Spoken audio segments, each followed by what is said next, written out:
The Hyundai Ioniq 5 was launched in Malaysia in 2022 and has undergone a few updates since the launch. Looks-wise, it's polarizing. Some just can't take the futuristic looks, but we like it and our opinion is the only one that matters. Just kidding. No car is perfect, so find out what we like about the car and what we think it could do with.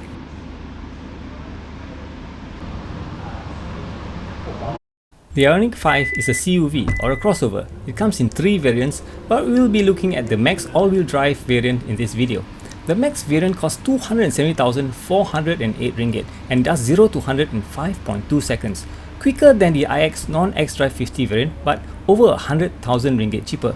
Top speed for all variants is capped at 185 km an hour. You get a 72.6 kWh battery with up to 430 km on the WLTP cycle. In Europe and the US, you get a slightly bigger battery, probably to compensate for cold weather battery performance. In jams, you lose only about 1% of charge every 45 minutes because the electric motor does not consume power when not in use. The solar panel roof is no longer available because there's not much benefit to it as most cars are parked in the shade over here. But the Max gets a heads-up display to overcome the steering wheel blocking the instrument cluster in some sitting positions. At least you don't have to look at the center screen to check your speed, unlike on the Tesla Model 3. Multi-links at the back and McPherson struts at the front result in adequate handling for a car this size. The 3-meter wheelbase affords loads of interior space, but the turning circle is a meter more than the CR-V at 12 meters. This car, like the Ioniq 6 and EV6, has a trick up its sleeve. It can enter and exit the parking bay without the driver in it by using buttons on the key fob. This is useful when you can't enter the car via both driver or passenger side doors. This is demonstrated in our upcoming Ioniq 6 video. This is the grille flap, which opens automatically when the battery needs a bit more cooling. The Max variant gets a small 19-litre frunk which could hold a foldable umbrella, a torchlight for emergencies, or your hopes and dreams for a bigger 54-litre frunk like that on the single motor variants. Click the 5 dots on the flap to access the charging ports. You'll see the 11 kW AC port and the 350 kW DC port right below it. The lights indicate the battery's state of charge. 4 LED lights mean fully charged. Click the close button to close the flap. The car can support both 400 volt and 800 volt charging infrastructures. Only a few other cars have this tech.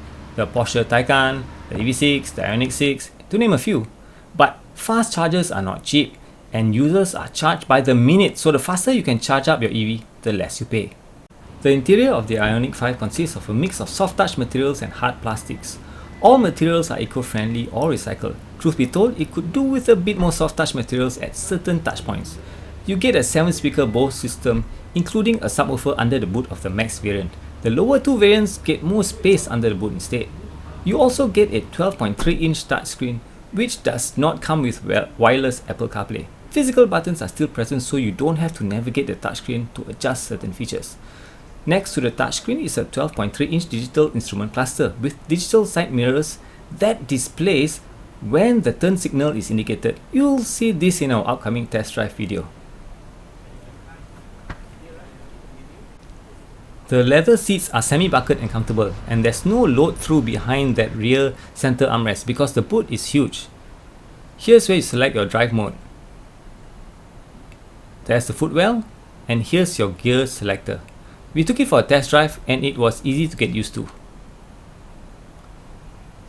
Wireless charging is located below the 2 USB-A ports. That's right, no USB-C ports. Not a deal breaker though, but just nice to have. There's a storage tray below the center armrest. I have to say that the way the car performs, it could do with bucket seats, but that would just ruin the living space concept.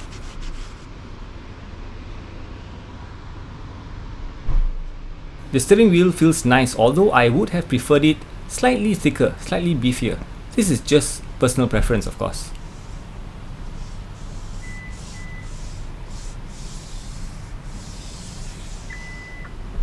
Rear visibility is good, and again, just look at the space. You could host a party in here. If I have to nitpick, I have to point out that there's no one-touch power window feature for the rear windows. The Ioniq 6 has that, thankfully. By the way, this car has a 3-meter wheelbase and seats 5. The Tiguan Allspace is just under 2.8 meters in wheelbase but seats 7. That's why this car is so spacious inside. Now here's one of the features that buyers get this car for. The zero gravity relaxation seat. Useful for when you're waiting for your car to charge. waiting to pick your kids up from school, or if you need a place to sleep after your wife kicks you out of the house for forgetting her birthday. By the way, the one on the Ioniq 6 does not have leg support. The car's interior is supposed to mimic a living space, so the glove compartment is a spacious drawer. You'll see that in a moment. I'm sure there's a jacuzzi here somewhere. The next party trick is the center console. It can be moved back. This comes in handy if a car is parked too close on your driver's side, so you have to enter from your passenger side.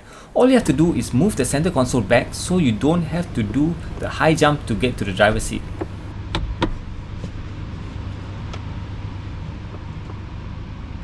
Floating center console. Okay, that's wireless charging. Kelvin, who graciously offered to be our model, is 1.8 meters tall. He still has headroom and knee room, and the back seats can still be moved back and reclined. If you're 167 cm like me, you can actually fold your legs sitting at the back. There's also a 3-pin socket at the back, so you can plug in your laptop or an induction stove so you can get some cooking done before you get home. Please don't do that last thing, I was just being silly. The seats fold 60-40 and you get 527 liters of boot space. If you want more, there's 1587 liters with the rear seats folded. Under the boot floor, the tire repair kit, charging equipment and subwoofer is located right here. Okay, right there is the tire repair kit. To your right, to your left is the charging equipment, and right at the center, right there, is the subwoofer. Now on the lower two variants, there's no subwoofer, so you get more space to store beneath the boot floor. There's also a manual charger release. If you ever need to use it, just twist the cap open, pull on the tab, and you're good to go. Now here's the final feature we want to highlight, the final party trick. You can set the tailgate height. It's very useful if your parking lot has a low ceiling or low ventilation vents, or you're not exactly tall like me. Simply pull the tailgate to the height you want to set it, and the next time it opens, it'll open to that height, and you can reset as many times as you want. How useful is that?